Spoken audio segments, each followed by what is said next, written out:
Joined by former federal prosecutor Mitch Erner, trial attorney Mercedes Colwin, and News Nation chief Washington correspondent Blake Berman is also with us. Thank you all for joining us. I want to start with you, Mercedes. It's interesting. I mean, this is a historic day. A lot of firsts. It's the first time Trump's mugshot will be taken, we believe. First time a trial could be televised, because in Georgia, this one could actually be on TV, we're being told. And the first time a president has been charged with an offense typically associated with mobsters. So whether you love or hate Trump, there's really no denying this is a historic moment. Oh, completely. And the attorney Willis has been very firm about this. I'm not going to treat former President Trump any differently than any other defendant that has been charged in my jurisdiction. So that's why, it's exactly to your point, there are all these historic events surrounding the bond, surrounding the mugshot. The fact that there's going to be cameras, we've seen cameras in the courtroom go a little sideways, so it's going to be even more interesting in how restrictive this particular judge will be if and when this actually goes to trial, which it's already been scheduled for October 23rd. Mitch, Mercedes brought up the cameras. That does seem to change the dynamic here, because the other times we've seen Trump in court, it's been sketches, it's the reporters running out to tell us what he looked like. I mean, cameras, we're kind of entering Trump's world here when cameras are involved. No, I think you've got it exactly backwards. Trump is entering a world where he's not going to be in charge of the cameras. He is going to be an object, not the person making things happen. And I don't think that the cameras are going to do him any favors here. Mitch, what do you make of the lawyer change? He replaced Drew Findling, his attorney in Georgia, with Stephen Sadow, really at the last minute. Is that unusual? What do you make of that? So becoming a criminal defendant is like going out to sea when you know a hurricane's coming. Once you're out there, there really is not an opportunity to make changes. He needs to be comfortable with the attorney that he's going to have. And so far in the Georgia cases, the people who he's been selecting are real practitioners, not people who, in some of the other cases, seem to be walking press releases. Mercedes, when we talk about the case, they're all clumped together right now, all of the defendants. If you're Trump's attorney, are you trying to separate him from that? Do you want to separate the cases, or is it better to keep them all together? Well, you certainly want to separate them, because obviously the jury is going to look. There must be something here when you have this many defendants, and it's a criminal enterprise. And this is a very broad statute under RICO. The local statute is much broader than it is on the federal level. Intent's not even something that's really focused on. It really is, you have a group of this group of individuals that are furthering a crime of some sort of crime. The crime here, of course, that they're trying to overthrow the election, but at least give the narrative that it was a fraudulent election. So with that, if I were attorneys, we don't want 19 defendants in this courtroom, because a jury is going to see it's embedded in the statute that you have a group of individuals, and now you have this entire group of individuals. And oh, by the way, there's all these conversations between these individuals and representations and the narratives that this was a fraudulent election.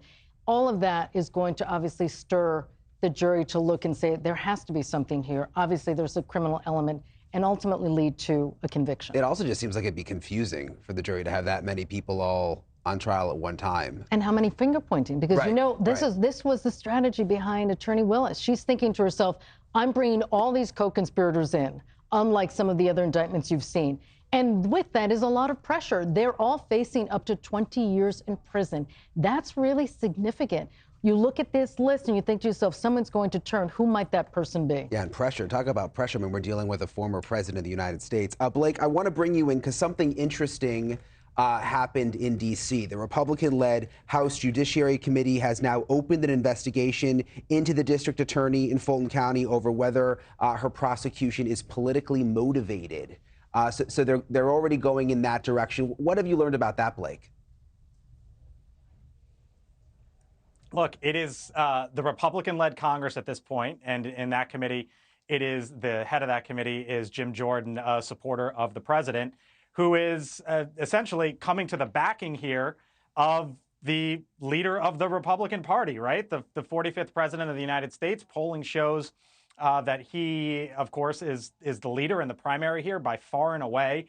Republicans have real questions, though, about Fani Willis and her role in all of this. Remember basically what we've heard from Republicans out of Washington is that this is a political persecution, that there's a two-tier justice system. And they've supported the former president, by and large, for the most part, congressional Republicans throughout.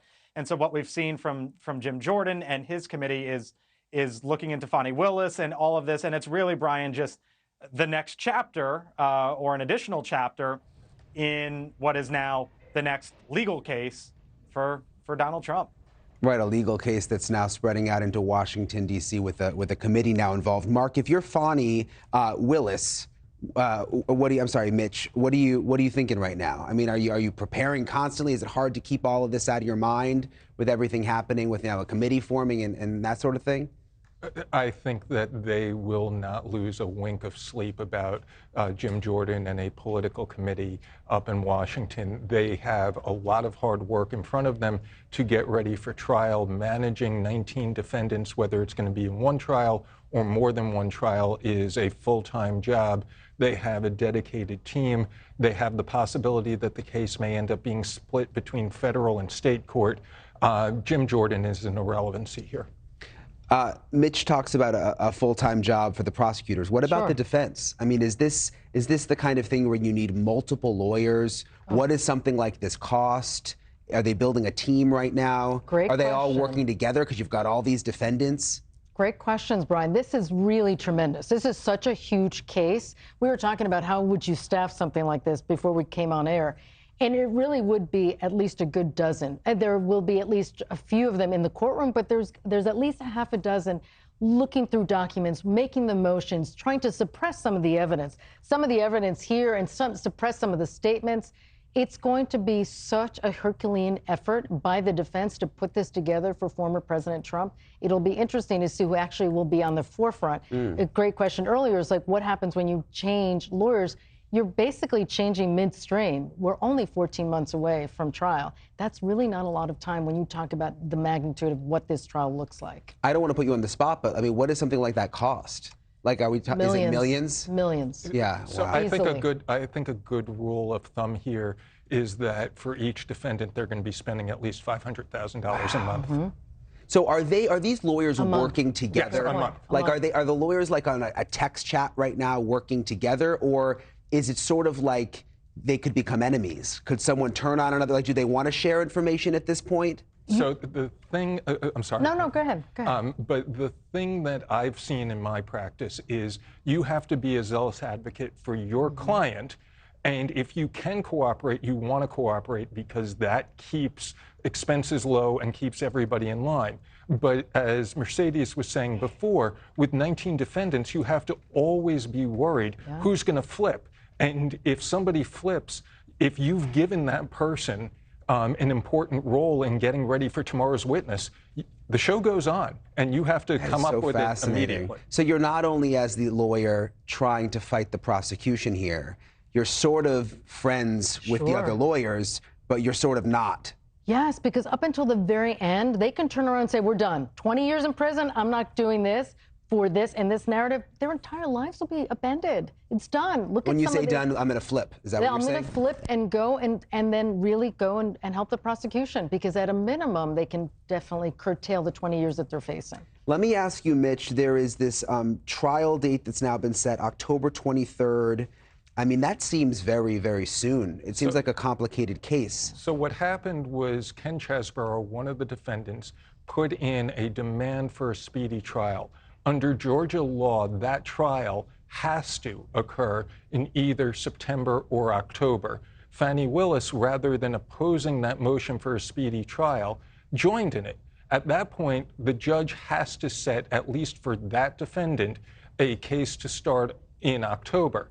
The question is whether or not any other defendants will be tried at the same time. So is that a way that these could automatically separate if someone wants a speedy trial and someone doesn't? Sure. I mean, they'll probably make a motion to try to bifurcate all these trials and say it's actually very detrimental for me to be in the room with 18 other defendants. So they'll start to look at the bifurcation, but that's a great point. It might just be, I'm not ready. Judge, I can't proceed.